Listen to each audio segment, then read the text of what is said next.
The vast emptiness of space stretched endlessly beyond the reinforced windows of the HSS Valiant as it drifted toward the distress signal source. Captain Darius Kane, a man whose years of service had sharpened him into an unyielding blade, stood at the command deck, arms crossed. His crew operated in near silence, their focus locked on a holographic interface mapping out the derelict vessel ahead, a twisted mass of metal and organic material, like something half-digested by the void itself. "This is a bad idea," muttered Lieutenant Marcus Rowe, the ship's xenobiologist, his voice carrying a note of unease. He was younger than most of the senior officers, but his mind worked like a scalpel, cutting through uncertainty with cold logic.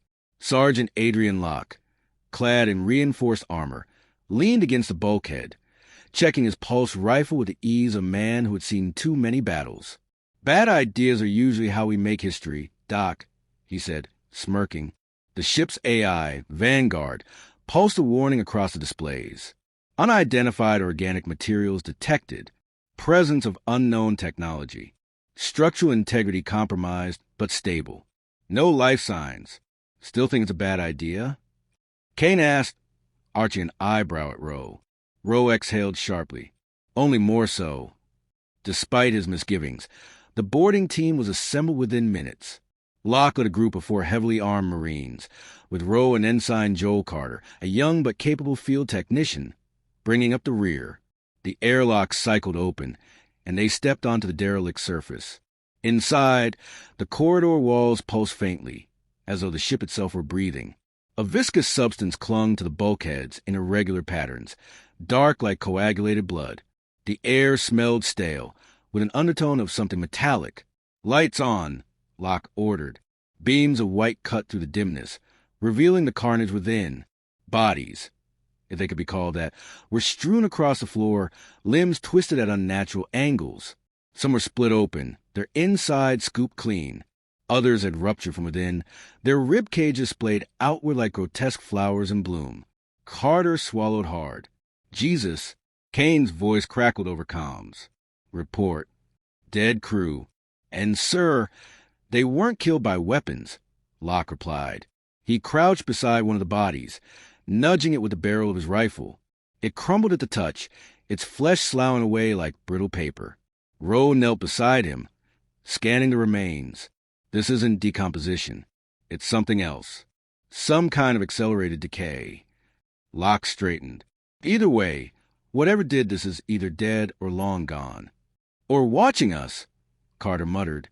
The team pressed forward, following a faint signal emanating from deeper within the wreck. The path twisted through narrow corridors, each more unsettling than the last. Strange markings, neither written nor purely biological, etched themselves into the walls, shifting slightly when viewed from different angles. Then the signal pulsed, stronger this time. They entered what must have once been the ship's command center, though it barely resembled one anymore. A central console flickered weakly, its interface composed of shifting geometric patterns.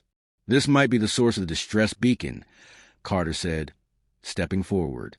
"Careful," Rowe warned, but Carter's hands were already on the interface, his fingers skimming its surface.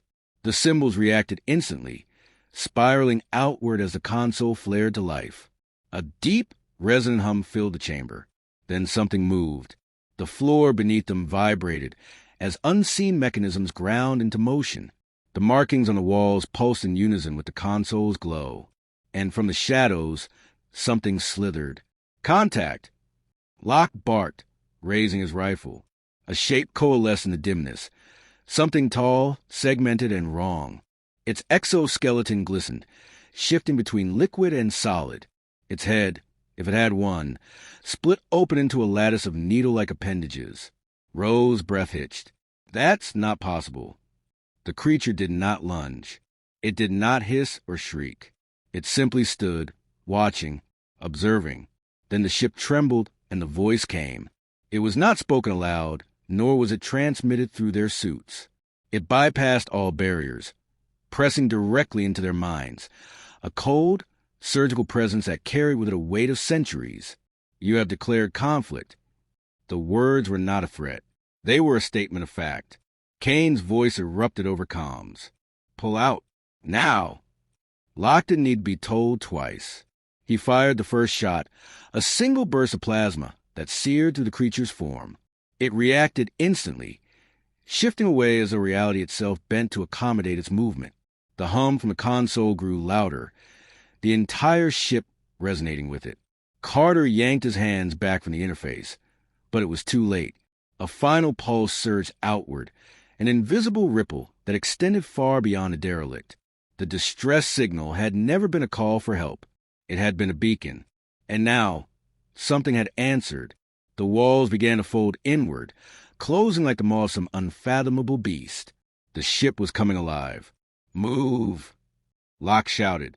The team sprinted back the way they had come, the corridors shifting around them. The entrance was second from sealing shut when they leapt through, tumbling onto the docking ramp of the Valiant. "Disengage! Get us out of here!" Kane ordered. The airlock slammed shut, and the Valiant peeled away just as the derelict ship imploded into itself, vanishing in an instant. Silence filled the command deck. The crew stood in tense quiet, the weight of what had just happened settling over them. Then the proximity alarms wailed. The view screen flared to life, revealing the void beyond. The stars themselves seemed to flicker as a massive warship materialized from nothing. Sleek, predatory, and utterly alien, it dwarfed the Valiant, its design an eerie reflection of the derelict they had just escaped. A single transmission came through. No voice, no preamble. Just the same message, repeated with perfect mechanical certainty. "You have declared conflict." The weight of the message hung over the HSS Valiant like a storm cloud, its implications far more terrifying than the warship looming outside. Captain Darius Kane stood rigid on the bridge, his fingers curled into fists behind his back. The words, "You declared conflict," echoed in his mind, spoken with such absolute certainty that they felt like a death sentence. "Incoming transmission," the ship's AI, Vanguard, announced. "It is not a request." The view screen flickered, revealing the entity that now controlled their fate. The figure was tall, encased in shifting black carapace that glistened like obsidian. Its elongated skull bore no eyes, no mouth, no discernible features. Yet Kane felt its gaze, an unseen force pressing against his consciousness. Zalzirek. He had heard the name before, whispered in rumors between rogue traders and deep space scavengers. A species so ancient and feared that most dismissed their existence as myth. They were not conquerors. They did not negotiate. They eradicated. The creature spoke, not in sound, but in thought, a voice that sliced through the mind like tempered steel. "Your species has been acknowledged. The terms of conflict are set. There will be no surrender, only resolution." Then the transmission cut. The warship did not fire. It did not advance. It simply vanished, folding space around itself as if it had never been there at all. A silence followed, thick and oppressive. Kane exhaled through his nose, keeping his posture stiff despite the cold crawling up his spine. "Vanguard, analyze their departure trajectory," he ordered. "Impossible," the AI responded. "No residual energy signature detected. No known form of propulsion observed. The vessel's method of travel defies current understanding of physics." Kane turned to Lieutenant Marcus Rowe, who was still staring at the now empty view screen. "Thoughts?" Rowe shook his head. "This isn't just an advanced species. This is something else. Something beyond anything we've encountered." Sergeant Adrian Locke, arms crossed over his armored chest, let out a low whistle. "So what? We tripped some ancient kill switch, and now they're coming to wipe us out." Kane didn't answer. Instead, he turned on his heel and strode toward the command deck's holotable. "Give me Admiral Graves. Now." Minutes later, the grim visage of Admiral Conrad Graves flickered into view. The man had the presence of a war machine, sharp features, silvered hair, and an expression carved from stone. The moment he saw Kane's face, he knew. "Tell me." Kane relayed everything. What they had found aboard the derelict, the transmission, the warship, and the Zalzirek's chilling message. As he spoke, Graves' expression remained unreadable. When Kane finished, the Admiral leaned forward slightly, his eyes colder than the void. "How long?" Kane asked. Graves exhaled slowly. "If the Zalzirek have truly deemed us a threat, we have no time at all. Their existence predates most known civilizations, yet their wars leave no survivors, no wreckage, no history beyond whispers. When they move, species disappear. A heavy pause settled over the bridge. Then Rose spoke, his voice steady despite the undercurrent of dread. We can't fight something we don't understand. We need intel, weaknesses, patterns, something.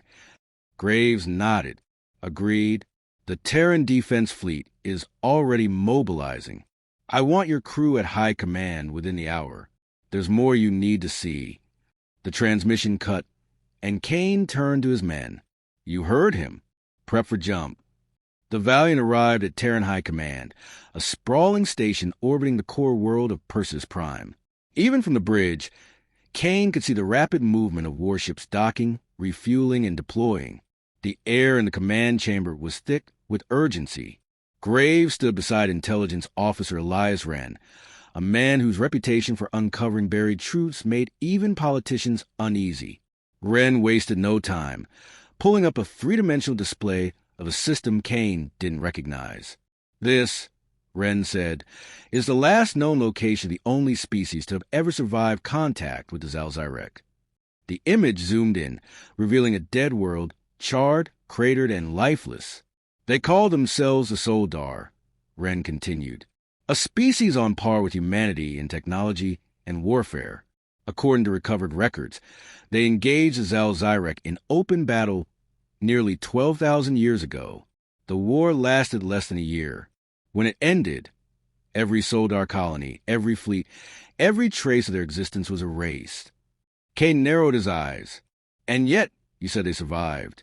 Wren nodded, enlarging a fragment of distorted data. One transmission. A single distress call sent before the Zalzirek purged their system. It contained no weapons data, no tactical analysis. Just one phrase, repeated over and over in their language. He tapped the display, translating the ancient words into Terran Standard. The room fell silent as they read it. They fear the unchained mind. Rose's brow furrowed. What does that mean? Graves exhaled. That's what you're going to find out. Kane exchanged a glance with Locke, who simply adjusted the strap on his rifle. Where do we start? Wren brought up another image, an isolated sector on the galaxy's outer rim. Long-range scans have picked up faint energy signatures matching the remnants of Soldar technology here. If any answers still exist, they'll be buried on that world. Kane studied the star map. The system was deep in uncharted space, far beyond any Terran outpost. He could already feel the weight of what they were walking into. Then we have our next destination, he said. Graves' gaze was steady. You're not just looking for knowledge, Captain. If there's a way to fight the Zalzirek, we need it now. Because make no mistake, they are coming. And this war won't be fought on our terms. Kane straightened. Understood. The meeting ended. As Kane and his crew returned to the Valiant, the station's war sirens blared to life. Across the fleet, ships began moving into position. Locke watched from the viewport, his expression unreadable. I don't think I've ever seen this many ships ready for war. They won't be enough, Kane said quietly. The thought settled between them, heavy and absolute. As the Valiant prepared to jump, Roe turned from his console, his face pale. Captain, we just picked up a new transmission. Kane's stomach tightened. From where? Roe swallowed. Not from. To. He tapped the display, and a chilling truth unfolded. The Zalzirek had already begun broadcasting a message, an unalterable, galaxy-wide signal, a declaration. Every species, every world, every sentient being would hear the same three words. Humanity has fallen. The void erupted with fire. Across the Persis line, thousands of warships clashed in a desperate struggle against an enemy that defied understanding. Humanity's fleets, vast and meticulously engineered, fought with ruthless efficiency. Battleships unleashed fusion lances that could rip apart moons. Carriers deployed waves of interceptors, each piloted by men and women who had sworn to protect their species with their last breath. But against the Zalzirek, it was not enough. Captain Deadliest Kane stood on the bridge of the HSS Valiant, eyes locked on the tactical display. Every second, more red markers, Terran vessels, winked out of existence. The enemy did not engage in prolonged exchanges. They moved with an unnatural grace, slipping between dimensions, appearing within a fleet's formation, and tearing it apart from within. Their ships reconfigured mid-battle, shifting forms as if the laws of physics were merely suggestions. Sergeant Adrian Locke clenched his jaw as he watched the chaos unfold. "This isn't a war," he muttered. "It's a slaughter." Lieutenant Marcus Rowe barely looked up from his console, his mind racing to find something, anything, that might turn the tide. They're not just superior in firepower. They don't fight with conventional strategy. No supply lines. No command structure. It's like we're fighting a force of nature itself. Kane exhaled through his nose, forcing the tension from his body. We knew this was coming. We knew they wouldn't play by our rules. The comms flared to life. Admiral Conrad Graves' voice was sharp, unwavering. "All fleets, fall back to the Soul Gate. We cannot hold the line. I repeat, fall back now." Kane turned to his crew. "You heard him. Set course for the gate. Maximum burn." The Valiant lurched forward, engines flaring as it weaved through the wreckage of the fleet. Explosions bloomed in the distance, silent in the vacuum of space, but deafening in their consequences. A dreadnought, the TDS Ironclad, fired its last barrage before Zalzirek warform split it in half, its remains scattering like embers in a dying fire. As the Valiant accelerated, a pulse rippled through the void. Every sensor flared red. They were already waiting. The space around the Soul Gate fractured as an impossibly massive vessel merged.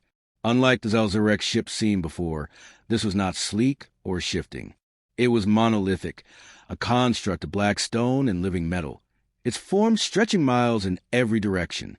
The comms fell silent, not because the transmissions had stopped, but because there were no words for what they were seeing. The Zalzirek did not send demands. They did not offer ultimatums. The ship pulsed once, and the Soul Gate, humanity's greatest achievement, the superstructure that connected their vast empire, collapsed. A shock wave tore through the battlefield as the gate imploded, folding it on itself before vanishing entirely. The escape route was gone. Panic rippled through the fleet. Graves' voice cut through the comms once more, laced with grim determination. "We hold the line. All ships, defensive formations. We fight to the last man." Kane met Locke's gaze. No words were needed. The Valiant adjusted course, weapons priming. They would not run. The battle was chaos, a desperate struggle against an enemy that could not be reasoned with.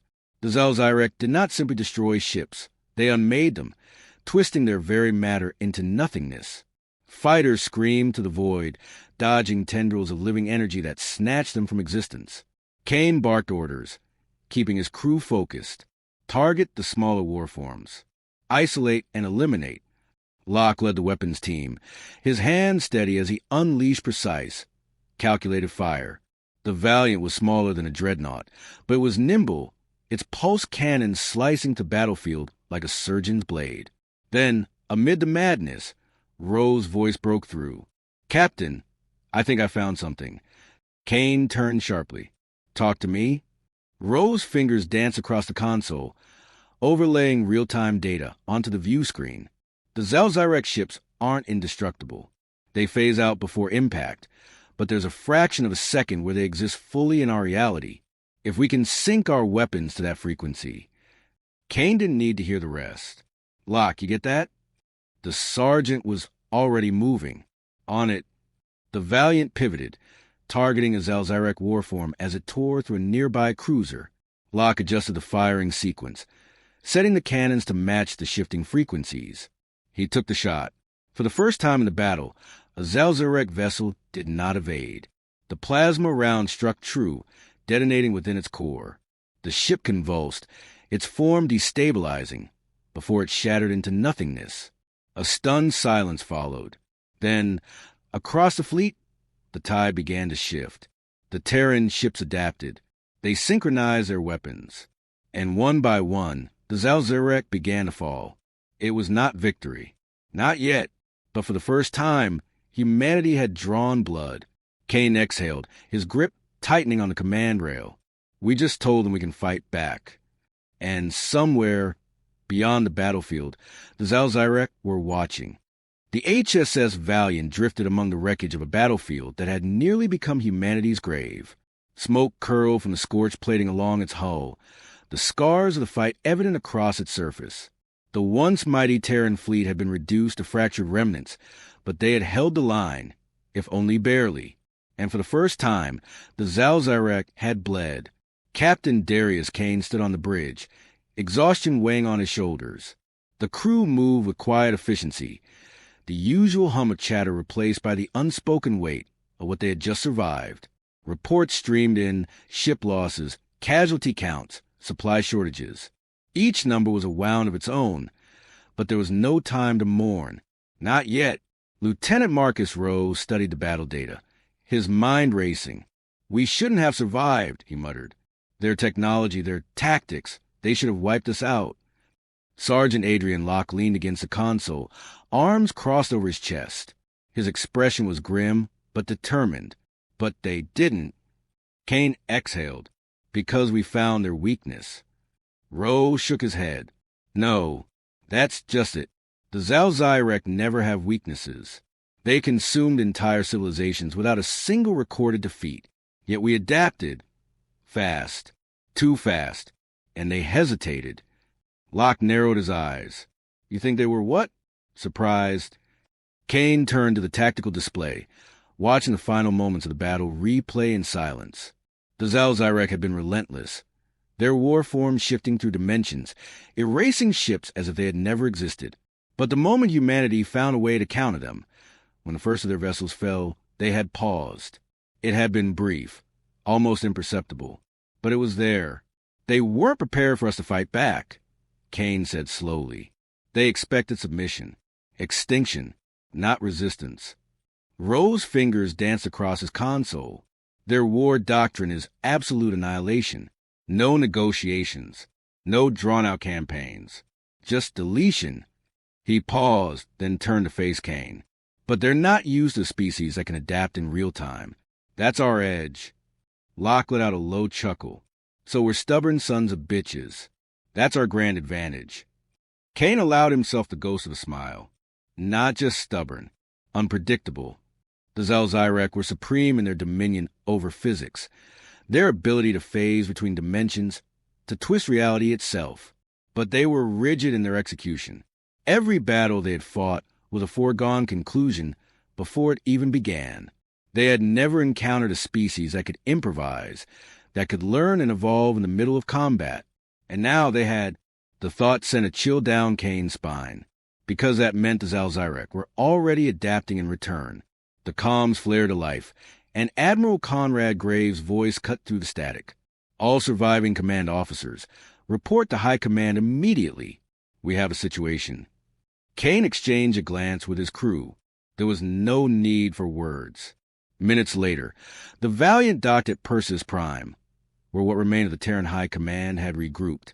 The War Council chamber was filled with officers who looked more like ghosts than men, leaders who had watched their fleets burn, their worlds teeter on the brink. Graves stood at the head of the table, his expression carved from stone. Beside him, Intelligence Officer Elias Wren displayed a fragmented transmission on the hollow display. The signal was distorted, but the message was clear. "They are watching." Rose stiffened. "That's the same phrase the Soldar transmitted before they were wiped out." Wren nodded. "And it's not just a warning. It's an acknowledgement." He gestured to the data, scrolling across the screen. "We intercepted this from deep space. It's a Zalzirek transmission, but it's different from their previous signals." Locke frowned. "Different how?" Wren's jaw tightened. "They're studying us." A heavy silence fell over the room. "They don't do this," Graves said, his voice like distant thunder. "Every species they've encountered, every war they've waged, it's always been immediate and absolute. But now, they're observing, calculating." Kane exhaled. "Because we're not reacting the way they expected." Rowe leaned forward. "That means they see us as something else." Wren's gaze was cold. "Which means they're going to adjust.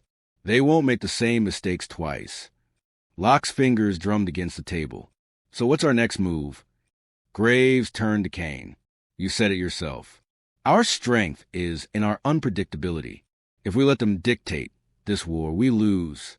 But if we force them onto our battlefield, make them fight our kind of war... Kane met the Admiral's gaze and understood. This wasn't about defense anymore. The time for retreat had passed. It was time to push back.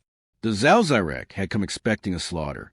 But now, for the first time in their long and merciless history, they had encountered something they had never accounted for, a species that refused to be erased. The silence after war was always the loudest. Captain Darius Kane stood aboard the HSS Valiant, gazing out at the vast expanse of wreckage still drifting in the void. Shattered hulls, broken warforms, remnants of both human and Zalzirek vessels hung in the darkness, a graveyard frozen in time. The battle had ended, but its echoes would linger forever. Across the Perseus line, what remained of the Terran fleets limped back to their strongholds. Victory, if it could be called that, had come at a price beyond measure. Planets lost, billions dead. The Soul Gate, humanity's lifeline to the far reaches of its empire, was gone. The Zalzirek had been forced to retreat, but they had not been defeated. Not truly. The bridge of the Valiant was subdued, the usual hum of reports and orders replaced by quiet exhaustion. Kane turned as Lieutenant Marcus Rowe approached, his face gaunt from sleepless nights. "We've finished salvaging what we can," Rowe said. "Not much left. Half the fleet won't be space-worthy for months." Sergeant Adrian Locke leaned against the bulkhead, arms crossed. "Months we probably don't have." They all knew it. The Zalzirek weren't gone. They were watching, studying, waiting. The moment humanity became predictable, they would return, and this time there would be no hesitation. Kane exhaled. "We force them back. That means we can fight them. And that means we will." Rowe frowned. "You think they'll adapt faster than we can?" Locke let out a humorless chuckle. "That's the thing, isn't it? We don't know. Maybe we got under their skin. Maybe we're just an interesting experiment to them. Either way, we're not out of this." The comms flickered to life. Admiral Conrad Graves' voice carried the weight of a man who had seen too much. "All command officers, report to High Command. Now." Kane nodded to his crew. "Let's move." Minutes later, they stood in the War Council chamber on Perseus Prime, surrounded by the remnants of humanity's leadership. The room was filled with grim faces, men who had survived only because their ships had been lucky enough to escape the slaughter. Graves stood at the head of the room, his expression unreadable. Beside him, Intelligence Officer Elias Wren displayed a new transmission on the holoscreen. The data scrolled in alien symbols, Zalzirek code, deciphered just enough to reveal its meaning. "They are not finished." Kane clenched his jaw. "We knew this was coming." Graves nodded. "But there's more." He gestured to Wren, who pulled up a separate display. Distorted footage from deep space. A world once green and thriving, now twisted beyond recognition. The Zalzirek hadn't just destroyed it. They had altered it, reshaping it into something unnatural. This was one of their previous conquests. Wren said, "We always assumed they erased civilizations outright. But this suggests something else. They don't just destroy." He hesitated. "They convert." A cold dread settled over the room. Rowe's voice was quiet. "Then what happens when they return?" Kane stared at the screen, at the remnants of a world that had once belonged to something else. Something that had fought and lost. "We don't let them," he said. Locke exhaled. "Easier said than done." Graves' expression hardened. "Then we find a way. The war isn't over. It's just changed." Wren turned to Kane. "You were right about one thing. Our edge is that we can adapt. The Zalzirek expected us to fall in line like every species before us. But now they know we won't." Kane nodded. "So we make sure they never forget it." The chamber fell silent. Outside, the stars stretched on, vast and indifferent. The Zalzirek were still out there, watching, waiting. But humanity had learned something too. They were not prey. They were not an anomaly. They were the first species to push back. And next time, they wouldn't just survive. They would win.